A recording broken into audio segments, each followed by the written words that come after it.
तो VS के Vidyasagar channel में आपका स्वागत है। मैं संतोष सर आप सबों के बीच विज्ञान के प्रथम चैप्टर प्रकाश के परावर्तन के कुछ VVI ऑब्जेक्टिव क्वेश्चन लेकर आए हैं जो बोर्ड एग्जाम 2022 में पूछे जा सकते हैं।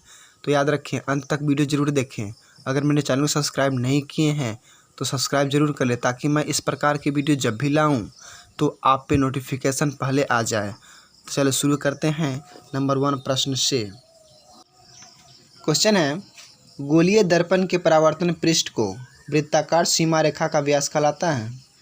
तो गोलीय दर्पण का द्वारक इसका आंसर हो जाएगा। अगला प्रश्न है, दंत विशेषज्ञ किस दर्पण का उपयोग मरीजों के दांतों का बड़ा प्रतिबिंब देखने के लिए करता है।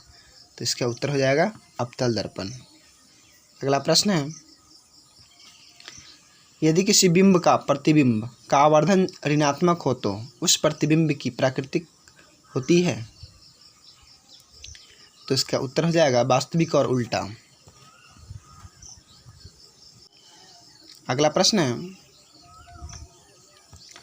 निम्नलिखित में से कौन उत्तल दर्पण को फोकस दूरी है जिसकी वक्रता त्रिज्या 32 सेंटीमीटर है।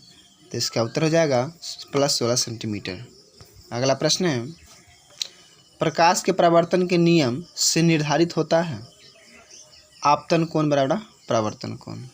आपतन कोण बराबर परावर्तन कोण, इसका उत्तर हो जाएगा। अगला प्रश्न है, हवा में प्रकाश की चाल होती है। तो 3 × 10⁸ मीटर प्रति सेकंड। अगला प्रश्न है, प्रकाश किस तरंग का उदाहरण है। तो विद्युत चुंबकीय तरंग का।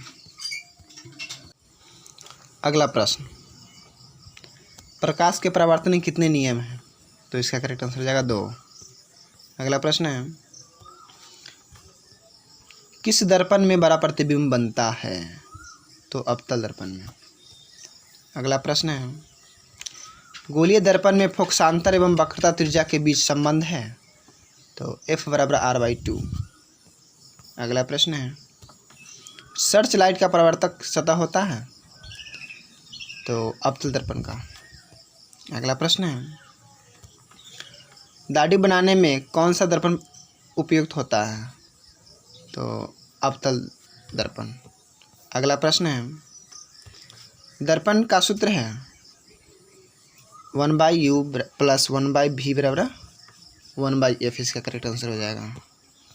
अगला प्रश्न है, किस दर्पण में केवल आभासी प्रतिबिंब बनेगा।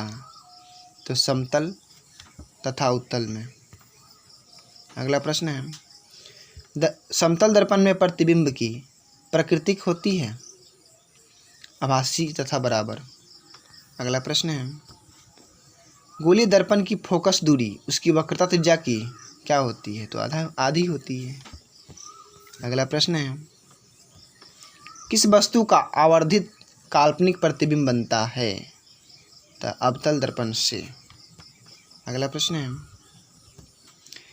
एक उत्तल दर्पण में बना प्रतिबिंब हमेशा होगा काल्पनिक और आश्रित। अगला प्रश्न है, ईंट है तो अपारदर्शी पदार्थ है। अगला प्रश्न है,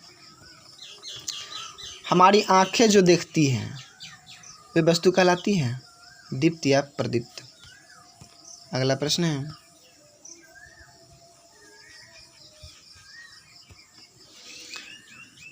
एक मनुष्य समतल दर्पण की ओर 3 मीटर प्रति सेकंड की चाल से आ रहा है।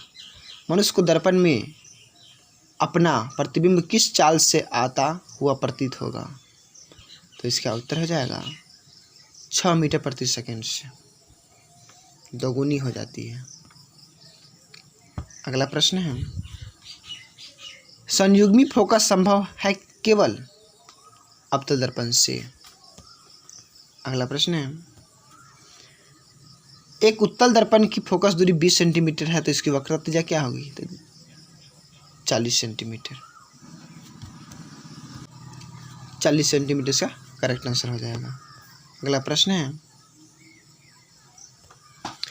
यदि किसी वस्तु को एक दर्पण के सामने निकट रखने पर प्रतिबिंब सीधा बने किंतु दूर रखने पर उल्टा प्रतिबिंब बने तो वह दर्पण होगा। तो वह दर्पण अवतल दर्पण होगा। अगला प्रश्न है, एंड लास्ट प्रश्न है,